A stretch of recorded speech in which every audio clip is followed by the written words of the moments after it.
तुर्की में फिर से भूकंप ने तबाही मचा दी। तुर्की में सोमवार देर रात भारतीय समयानुसार 6.4 तीव्रता का जोरदार भूकंप आया। हताय प्रांत में ये तेज झटके महसूस किए गए। 6 फरवरी को आए महाविनाशकारी भूकंप के बाद एक बार फिर धरती दहलने से तुर्की में दहशत का माहौल है।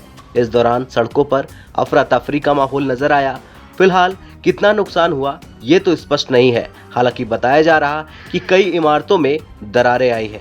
दरअसल 2 हफ्ते पहले ही तुर्की और सीरिया में भूकंप के जोरदार झटके महसूस किए गए थे, जिसमें 45,000 से ज्यादा लोगों की मौत हो गई थी। तुर्की की अनादोलू समाचार एजेंसी की रिपोर्ट के मुताबिक भूकंप के झटकों के बाद अब तक 32 आफ्टर शॉक्स महसूस किए गए हैं।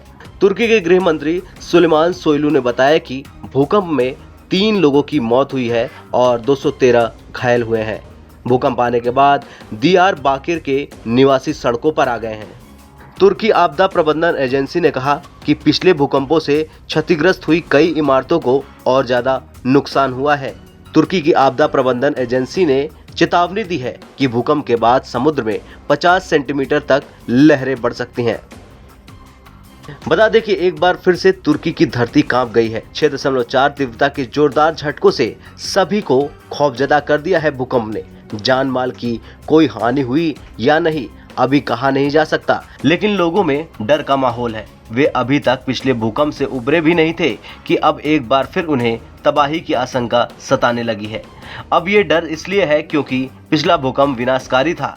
वैसे निकोसिया में भूकंप के झटके महसूस किए गए हैं। वहां पर इसकी तीव्रता 6.2 रही है। माना जा रहा है कि तुर्की की वजह से भी वहां पर भूकंप के झटके महसूस किए गए हैं।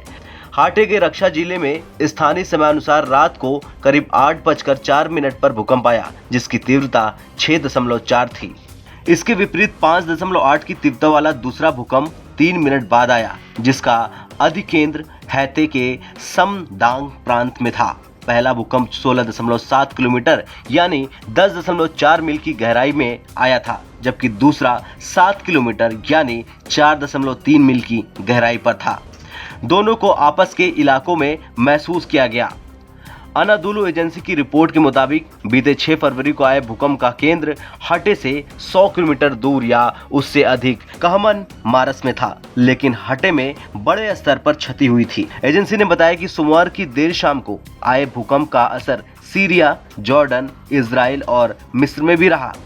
वैसे तुर्की में कई दिनों तक रेस्क्यू ऑपरेशन चलाया गया और लगातार शव बाहर निकाले गए। इस रेस्क्यू ऑपरेशन में भारत ने तुर्की की बड़ी मदद की। एनडीआरएफ की कई टीमें भेजी गई, राहत सामग्री भी लगातार पहुंचाई गई। भारतीय सेना ने तो तुर्की में अस्पताल भी बना लिए थे, जहां पर घायलों को उपचार मिला।